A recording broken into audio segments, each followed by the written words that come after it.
My wife got the disease and still tried to sleep with me. Don't be giving me any of that, please. I, 27 male, have been married to my wife, 29 female, for 4 years. Together, 8 years, and we have a son who's a toddler together. Around 6 or 7 months ago, I struggled with some mental and medical problems that made my libido drop to the point where we had a passed away bedroom for 4 months. Oh, dang. About 2 months ago, my wife asked me to open our marriage because she was frustrated and disappointed in our bed life. Oh, so it wasn't about like not getting enough happening. It was that she's probably unattracted to you. She had also started acting cold around me before that point. At that point, I was very stressed and anxious, so I easily agreed to save our marriage. And we made some agreement. That's where you go wrong. You gave an inch, she's going to take a mile. God, what are these agreements? I always love seeing these open marriage agreements and how they start off thinking they're foolproof. Yeah, I know a few people who are like, who have tried to make it work or are in like a poly lifestyle, and sometimes they can work, but a lot of the time it just ends up with people getting hurt. Yes. She seemed to come back to normal, and I felt relieved. By the way, this comes from Irresponsible Man Dad 264. And if you want to submit your own stories, go to the r/OKStorytime subreddit. A week ago, she suddenly wanted spicy sleep with me again, and I slightly rejected because I'm still trying to improve my mental health. She broke out and we had arguments, which ended up with her leaving the house and staying with her sister. Yikes. After 2 days, my son started to ask about his mom. I felt awful because I had to lie to him. She didn't answer my calls or texts, so I tried to contact her sister, but got no answer too. On the 3rd day, suddenly my sister-in-law contacted me. When I picked up, she yelled at me, called me all the names, and said I'm the AH for letting my wife deal with the STDs alone. What STDs? Yo, that's not the way you want to find out about this. You never want to find out about this, but certainly not that way. And I bet you're the one that went around getting them, and you gave them to her. That's how the story went. Oh yeah, this is definitely what's about to be said. Okay. I was frozen and said, "What?" She said she found medicines and medical records of my wife and hung up. I'm now feeling like a mess and heartbroken. After 3 days of thinking, it's not just that she betrayed our agreement about it, but it makes me scared. Was she trying to make me get an STD too? Oh my gosh, she probably was. I feel like our marriage is over, but our son is still very young. I don't know what to do now. Please give me some advice. There's an update, but let's unpack this. There's a lot to unpack here. Dude, you know how messed up you have to be to have a bedroom, propose an open marriage, proceed to cheat without an agreement, get STDs, and then force your husband to sleep with you so you can give him STDs, so you can frame him to having the one to get STDs? Depending on how serious it is, I'm pretty sure that's like you could criminally charge someone with that. That's wild. Like that, you're actively giving someone a disease. Yeah, someone please confirm this. I'm gonna believe it. Yes, it is illegal. Thank you, Sophia. Okay. It is illegal. This is wild. That's good to know too. Ooh-wee. Okay, here we go. Update. I did the test. I'm still healthy. Thank God. My doctor still recommends a few more tests next week to be sure. And we've got some comments from Ambroisy CY or Ambroisy Psy. I'm sorry, OP, but there are so many red flags, and none of those are coming from you. While you have mental and medical problems and try to deal with them, your wife decides to open your marriage and go sleep around instead of helping you get better and work on your marriage. Her spicy-related frustration is more important to her than your own health. Oh. That should have been your first and last clue that she's an awful person. Your wife asks you to have spicy sleep, but your mental health hasn't been improving and you deny it, within good reason, in my opinion. She lashes out at you and leaves you and the kids. She doesn't call any of you for 2 days. I mean, your freaking son doesn't understand where his mom is, and she just doesn't care at all. She found out she had an STD and is probably the real reason she left to her sister's house. To me, this is the apogee of disrespect. Not only she probably didn't take enough protections and clearly didn't care while sleeping with other men, but she tried to have spicy sleep without you knowing, and there was a possibility she had the STD. You're here trying to figure out if you are an AH for not being concerned about something you didn't know anything about. Seriously, OP, you need to open your eyes, not just your marriage. That's a fun line. Banger. NTA. I even thought of the possibility of her knowing fully she had an STD while trying to spicy sleep with OP, so she could accuse him of passing it to her afterwards, exactly like her sister did. True. Comments from Organic 2003. So you willingly opened your marriage, or was it forced on you? Open marriage rarely works. You should have known better. Didn't you even talk about STDs or pregnancy? Have any kind of plan? Everyone sucks here. The whole situation is a mess, and did she really try to give you an STD? That can be criminal in some places. OP.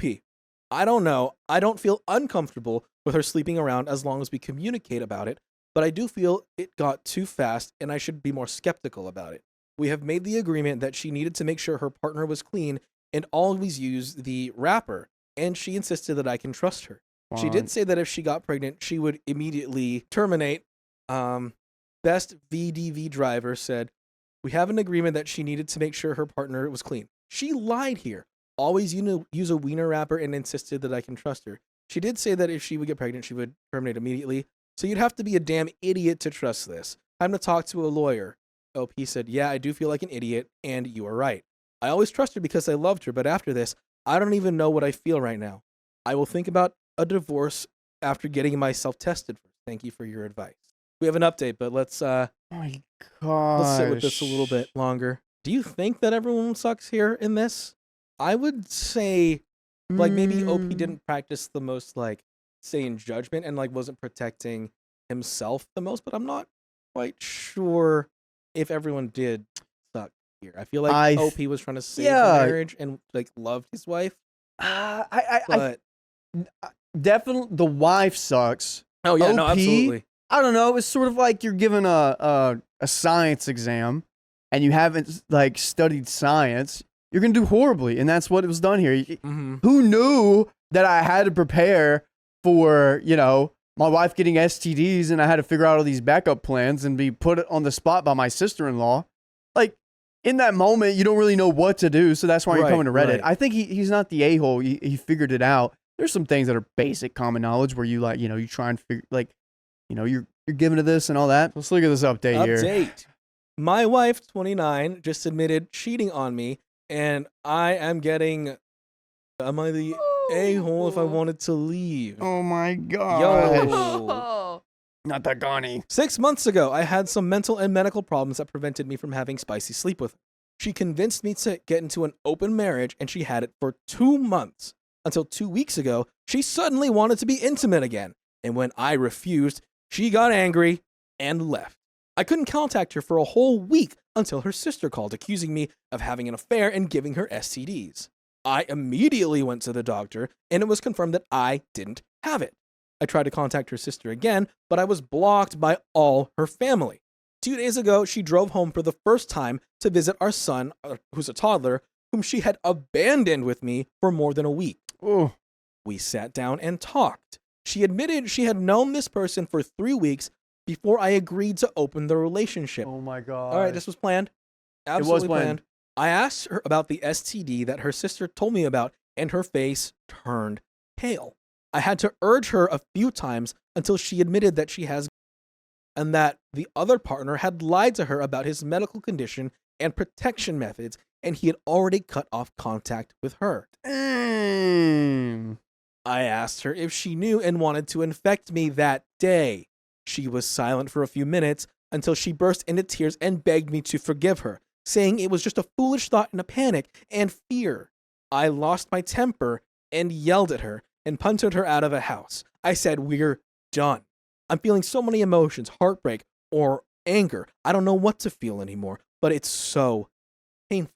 I was with her for 8 years, and I thought we would be together forever. My in-laws and our mutual friends all sent me a bunch of messages telling me to forgive her and that she knew she was wrong and already had gotten the karma. I should think about my son and how difficult it would be if I wanted to get custody of him. And they were right. I no longer have contact with relatives or anyone I feel I could rely on, so I feel very hopeless.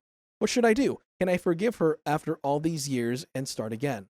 There's an edit here, Oh, man. but The part in vows and sickness and health, I think that was broken because whenever you were sick, you weren't able to satisfy all of her needs in that moment, and she went and betrayed you in that way. right. I think this is a She also wrap. didn't help his sickness. She didn't. She forced him into an open marriage. And then added more sickness, or tried to add more sickness. And I think that is just wrong in a lot of ways. At this point, I mean, I wouldn't.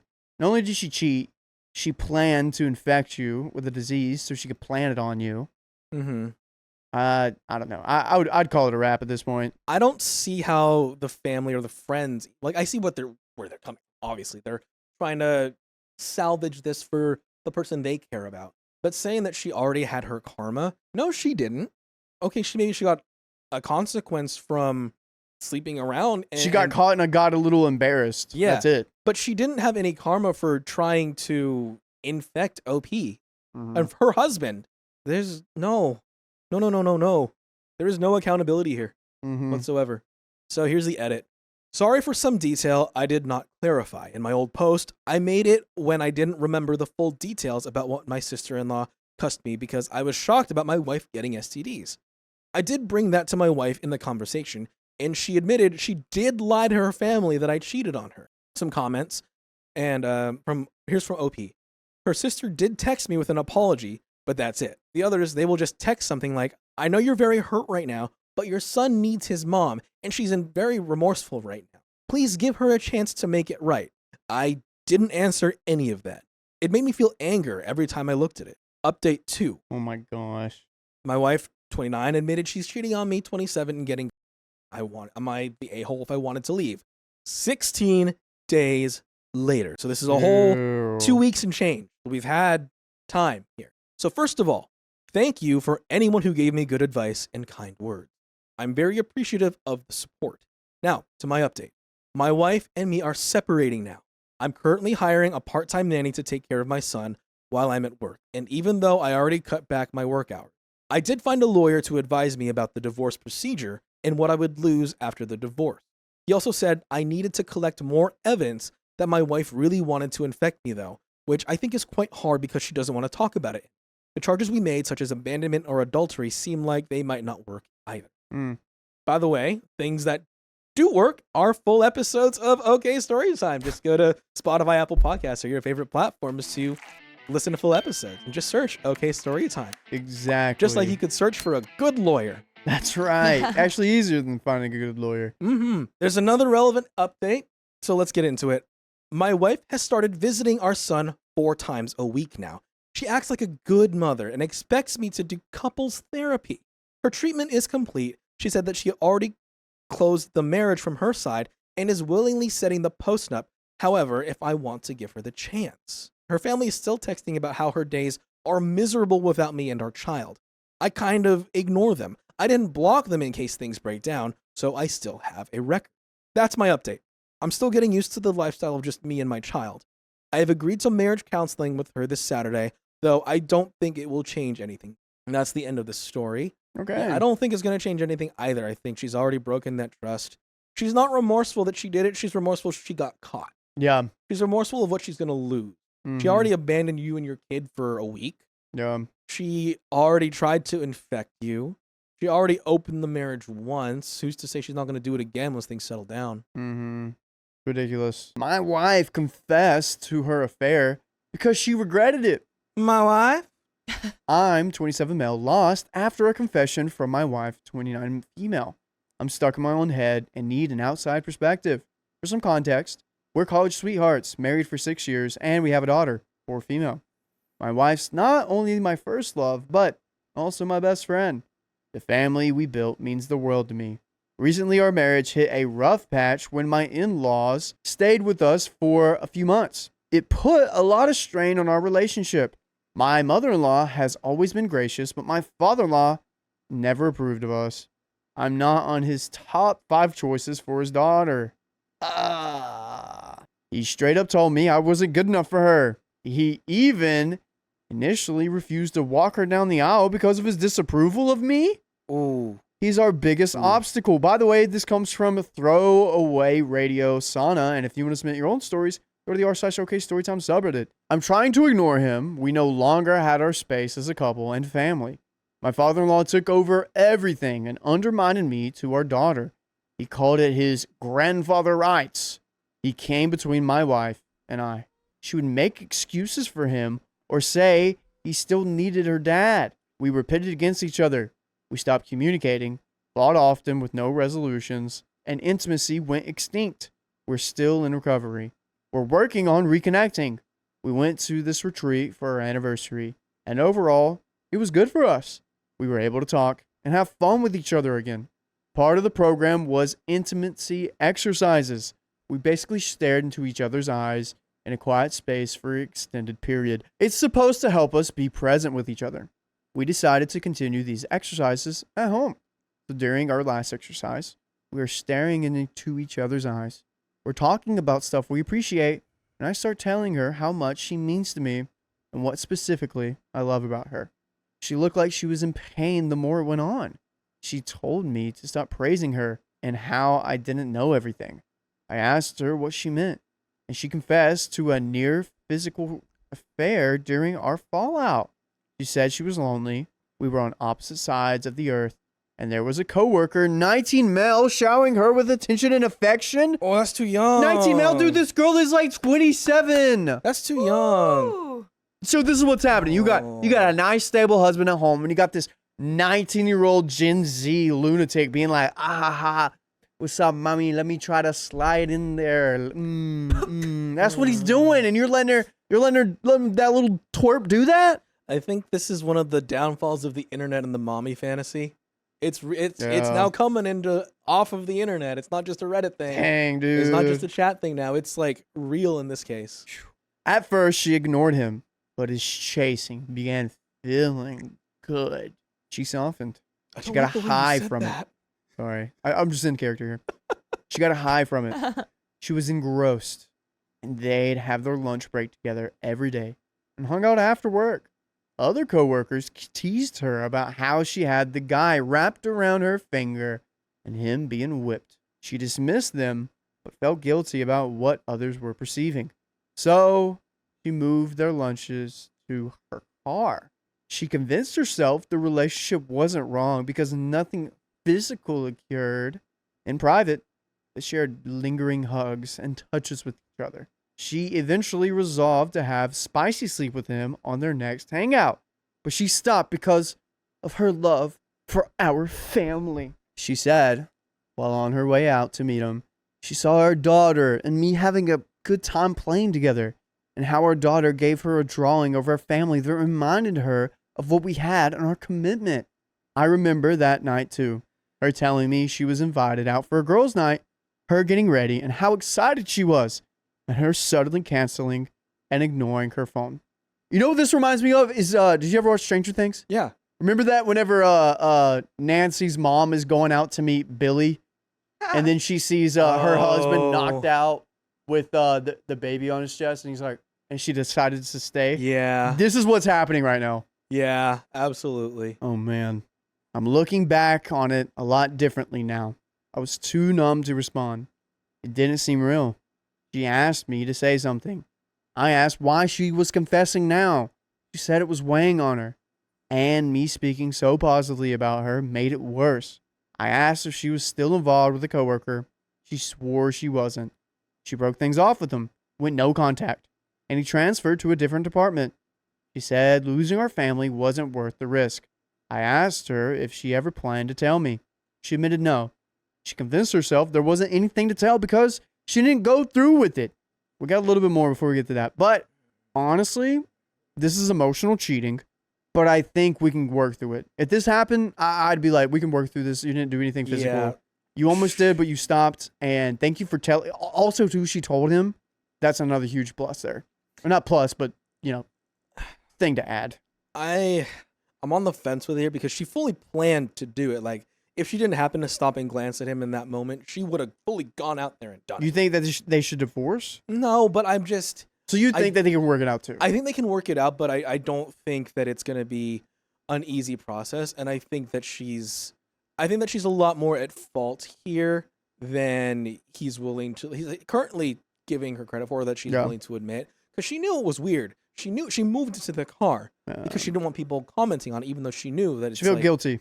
Yeah, she felt the guilt, so that's already there. Like you said, emotional cheating, it's there. The fact that she didn't go through with it gives it some grace and wiggle room. Like there is potential to save it, but I don't know if. Well, I mean, they're gonna have to do the work together. She's gonna have to do the work to get there. Yeah, true. So, my mother-in-law knew before me. Ooh. The guilt was eating away at my wife, and she opened up to her mom.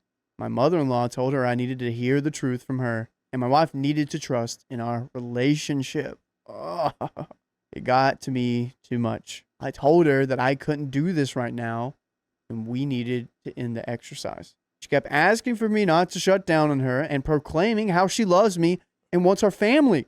I told her that I didn't want to hear "I love yous" right then.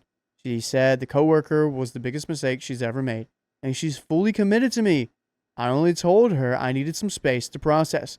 Girl, give him some space. He needs to figure this out. He'll come around. Just give him some space. This isn't like oh, hey, I forgot to tell you I borrowed your credit card. Sorry thing. No, this is heavy. I almost cheated on you.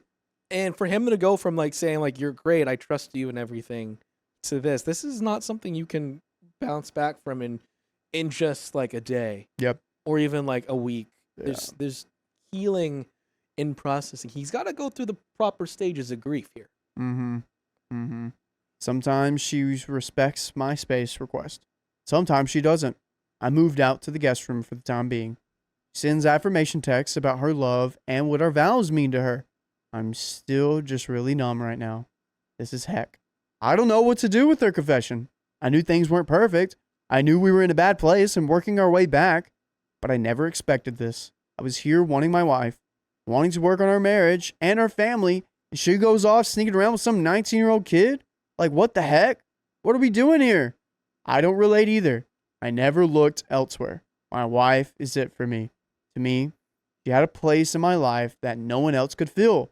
I don't have anyone to talk to with. My wife is the only one I could wholly be myself with, opening up to about anything. But I feel like I can't do that now. It feels like I was drowning, and just when I was getting back on the boat, I was shoved back into the water. I am at a complete loss. How do I move past this while continuing to work on my marriage? We have an update. Number one, I think you need some friends. Yep. Because if your wife is your first love from high school or college, and that's all you got, and you can't talk to anyone else right now, I think you need to expand your social circle, because that is also kind of tough to be around. We have an update. But first, I also wanted to clarify something with my in-laws, 59 male and 58 female, that I was asked a lot. My wife, 29 female, and I opened our home because my in-laws were moving closer to us so they could see our daughter, or female, for more, and wanted the space to stay while they got everything in order. Their stay ended up being a lot longer than expected, and I didn't think my father-in-law would escalate to the point that he did. I didn't realize the toll it had taken on my family, but my in-laws have since moved out. The issue isn't my mother-in-law, though. She has always been gracious. It's just my father-in-law. On to the update. I had time to process and was in a lot better headspace to talk to my wife. There we go. That's what we said. Thankfully, we found an opportunity when our daughter was at home. I don't want her exposed to our fights. We were good at keeping her out of them until my in-laws stayed. She was exposed to us fighting then. It's partially why I paused the convo/intimacy exercise after my wife's confession, because it was only leading to a fight. I want to cultivate a healthier environment for our daughter. My wife said she was glad we were talking again and how she didn't want to hide things anymore or have secrets from me. She asked where her confession about the affair left us. I told her it left us nowhere good. I know I love her, I want our family, and I was committed to repairing our marriage. I thought we were making progress and healing, but I don't know the full extent of our wounds. The affair is brand new for me. Around his hiring, I remember my wife told me she thought he had a crush on her and that he'd get shy around her. It was innocent. I never gave it another thought. I told her I wanted to see their text history. She said she had deleted his contact and their text, but she could retrieve a backup from iCloud. Okay. Ooh. In support of her account, the timeline ended up to the night where they were supposed to have spicy sleep. There weren't any weird gaps. Seeing those texts hurt like heck. Her indulging another guy in that way, the emotional intimacy, and everything else.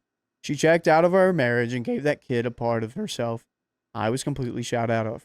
And we'll never shut you out of any story as long as you go to your favorite podcast platform. Search up OK Storytime on iHeart, Apple Podcast, or Spotify, and press play on any of those stories. That's what we got. And we got a little bit left here. Matt, how do you feel? I feel like I'm glad that they decided to work through it. I'm glad that they decided that there was something to save here. Yeah. I'm glad that OP is mature enough to be like, hey, I don't want this fight around our kid. Yeah. The kid's the biggest victim here. Oh, yeah. Absolutely for the sure. biggest victim.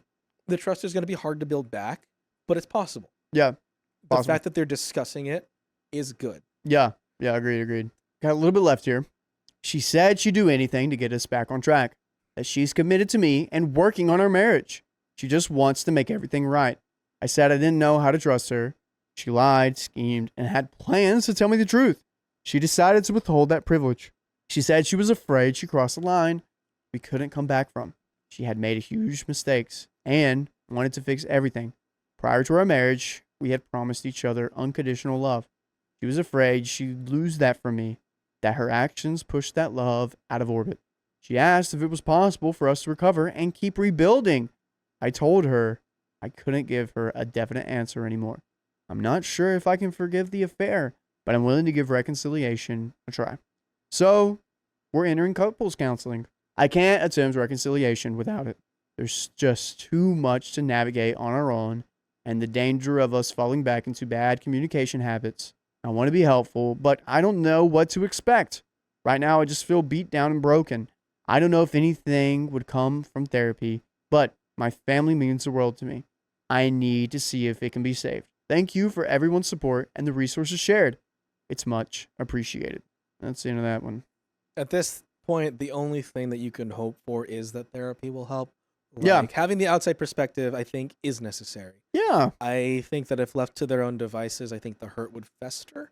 Yeah. I do think that there is hope, but they have to maintain a path that's set forth by some outside party. Yeah, they're definitely, I think it's going to be another little rough patch. I love this dynamic.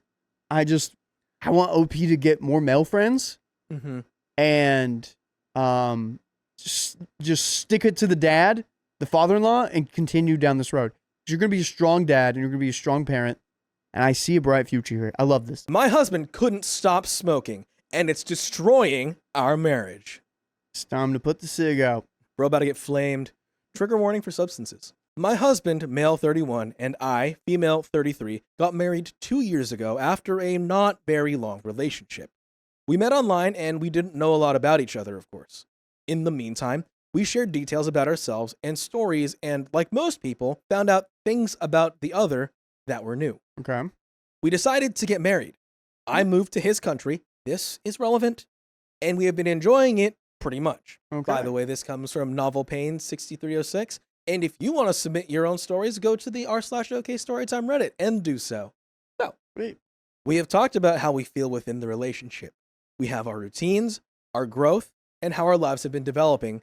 And we've also had arguments, deep conversations, and disagreements that we consider natural, since we went from being strangers to sharing the same physical space in a short amount of time, considering what is usual. Okay. The more recurring topic of these heavy nights during the last months has been devil's lettuce. Uh-oh. He's smoked it every day before we met. He went through a period where he smoked a joint after his job and was kind of in a liminal phase due to his previous relationship and losing his job.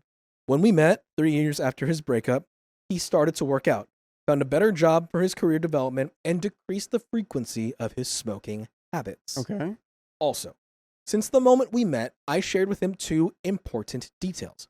1, I am on medical treatment that is suggested to live without smoking due to the risk for cardiovascular events and my regular use to substance as a teenager. Okay. That's important. Even though I was sober for more than 10 years, I was a depressed teenager with dangerous thoughts towards my own life. And in a very low volume, the fear of falling back into it is still there. We agreed he would only smoke with his friends and never at home. Okay. But recently, our agreement has been updated. In January, I had to go to another country for 3 months for an artistic residency. And while I was there, he started smoking again more frequently. The reason, I was not there, so the risk and the need for him not to smoke was also gone. Things worked pretty well. We talked and communicated effectively every day. We didn't need to talk during the moments when he was under the effects of it, and every time he visited me, without the devil's lettuce, things were normal and pretty comforting, and our relationship grew even stronger. Time went by. My time at the residency finished, and I moved back to our city. I moved here 2 years ago when we got married, but I still don't have friends of my own. And coming from a different continent and cultural background, it has been complicated to find time to commit to knitting my own net while working. I work in literature, so it's a bit of a lonely job. Oh, yeah. And yet it feels like home already. His friends are all devil's lettuce smokers. Every time they meet, literally, they smoke. It's as if they can't or don't want to chill without its use, like devil's lettuce is connected to enjoying time. I have a lot of friends who will use it, but it's like I've never seen anyone like that dependent on it. Yeah. I can see why people do that, because I mean it's sort of like, you know, people go to the bar to just hang out, or like they do XYZ, and that's kind of the thing they do to hang out. And it's tricky because in most relationships, this probably wouldn't be a problem if like both, like I guess if everyone's like, yeah, you smoke, whatever. Right. But in this context, that it can affect your physical health, and you also have a history with substances. It's tricky because he needs to take more consideration on your half and his habits, and it feels like compromise is needing to happen more on his half, because there's already been a compromise on your half, and you guys have made some updates. Yeah. It's gonna, I don't know. It's gonna be tough. It's gonna be tough. Like it worked. It was working. She allowed him to do what he needed to do. OP allowed him to do that.